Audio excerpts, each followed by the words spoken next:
So I met Sophia. She was 16, I was 17. I met her at church. She was my first real girlfriend, first real love. We ended up dating for a while and getting married. We got married. She was 23, I was 24. And I remember we were getting ready to set off for this great life. Now, she was born with a heart condition. And she had a surgery when she was born and a surgery when she was 7. So, you know, everything we thought was okay. We never thought there was any problems. I mean, we dated for 6 years. So you wouldn't think that if any problem would rise up, it'd be then. Sophia was a Puerto Rican girl. She was short. She had a spunky attitude. You know, my friends called her a fireball because she was quick-witted, and she was a girl all around. She was beautiful. She was awesome. She had a heart for the Lord.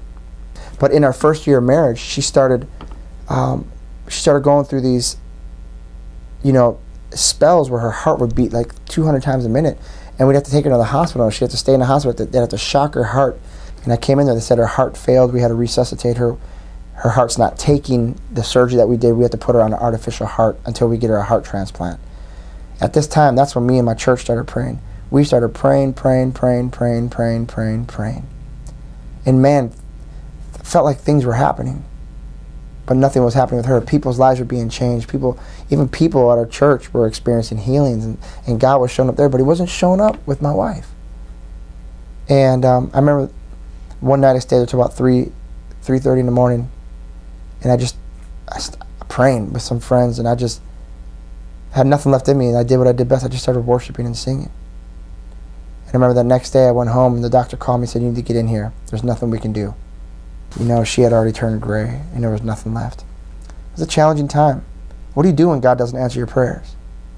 What do you do when everything you believe about God is being tested, and God doesn't look like the good father that He says He does? During this time, telling myself, I'm going to keep the faith, I'm going to keep the faith. Remember the Bible stories, remember the Bible stories.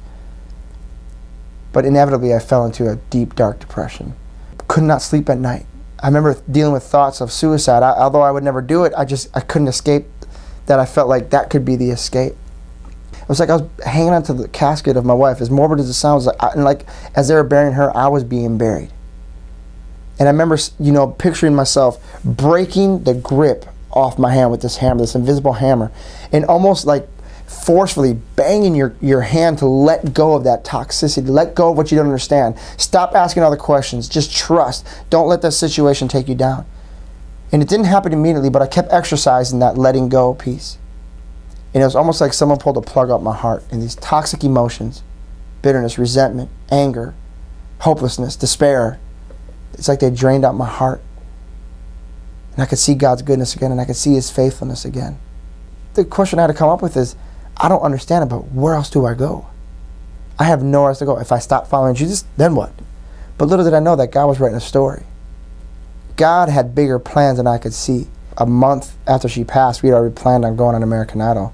I was faced with a choice. Do I go or do I stay home? It was the last opportunity. I was of age where you don't get another opportunity.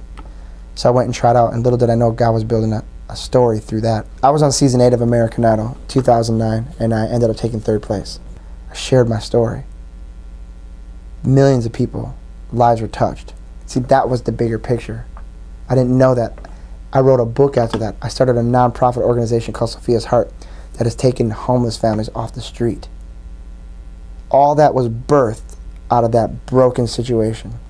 And the God that I knew as a child was the same God that brought me through that dark moment. And He's going to be the same God that brings you through your dark moment.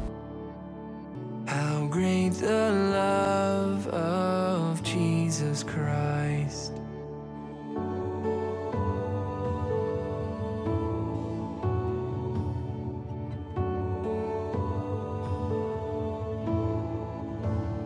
Upon the cross of Calvary, the blood was shed that